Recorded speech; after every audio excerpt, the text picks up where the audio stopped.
আসসালামু আলাইকুম প্রিয় দর্শক, রাফিস মম চ্যানেলে আপনাদের আবারও স্বাগতম। আজ আমি আপনাদের সাথে শেয়ার করব ওটসের একটি রেসিপি।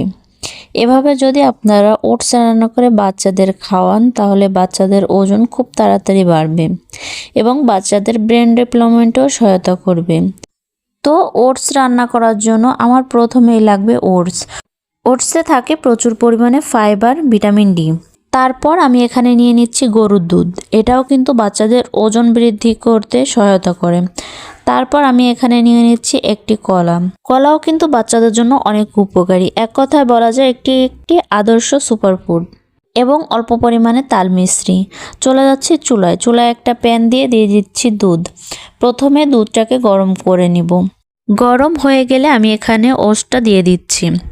দর্শক, একটি কথা, আপনার বাচ্চা যদি 6 মাস হয় তাহলে ওটসটাকে প্রথমে গরম করে নেবেন, তারপর সেটা ঠান্ডা করে মিক্সার ব্লেন্ডারে ব্লেন্ড করে নেবেন, তাহলে একটা পাউডার হয়ে যাবে। তারপর আপনি পানি দিয়ে জাল করে দেন ঠান্ডা করে পর্যাপ্ত পরিমাণে ফর্মুলা মিল্ক অ্যাড করে বাচ্চাকে খাওয়াতে পারবেন। তো তারপর আমি একটা ঢাকনা দিয়ে ঢেকে চুলার আঁচ মিডিয়াম টু লোতে রেখে রান্না করে নিব কিছুক্ষণ। আর এটা কিন্তু মিডিয়াম টু লোতে রেখে রান্না করতে হবে, তা না হলে ওটসটা সিদ্ধ হবে না। তো এ পর্যায়ে ওটসটা সিদ্ধ হয়ে গেলে ভালোভাবে চামচ দিয়ে একটু চেপে চেপে নিব, তাহলে বাচ্চাদের খেতে একটু সুবিধা হবে। এ পর্যায়ে আমি দিয়ে দিচ্ছি সামান্য একটু পরিমাণে তাল মিশ্রি। মিষ্টিটা দেওয়া হয়ে গেলে খুব ভালো করে নাড়াচাড়া করে নিয়ে আমি এ পর্যায়ে দিয়ে দিব একটি কলা। কলাটাকে আমি কাঁটা চামচের সাহায্যে খুব ভালো করে ম্যাশ করে নিয়েছি। কলা সহজে হজম হয়। এতে থাকা পটাশিয়াম, ফাইবার, ভিটামিন B6 ও সি রোগ প্রতিরোধ ক্ষমতা বাড়ায়। তবে অবশ্যই কলাটা দেওয়ার আগে চেষ্টা করবেন জালটা বন্ধ করে নেওয়ার জন্য।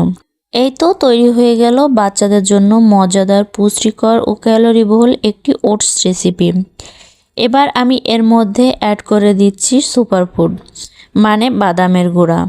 বাদাম বাচ্চাদের শারীরিক ও মানসিক বিকাশে অত্যন্ত উপকারী। এটি তাৎক্ষণিক শক্তি যোগায়, হাড় মজবুত করে এবং স্বাস্থ্যকর ফ্যাট সরবরাহ করে। দর্শক, এই ছিল আমার আজকের আয়োজন। রেসিপিটি ভালো লাগলে প্লিজ একটি লাইক দিবেন। বাচ্চাদের নিত্য নতুন খাবার রেসিপি পেতে আমার চ্যানেলটিকে সাবস্ক্রাইব করে পাশেই থাকবেন। আল্লাহ হাফেজ।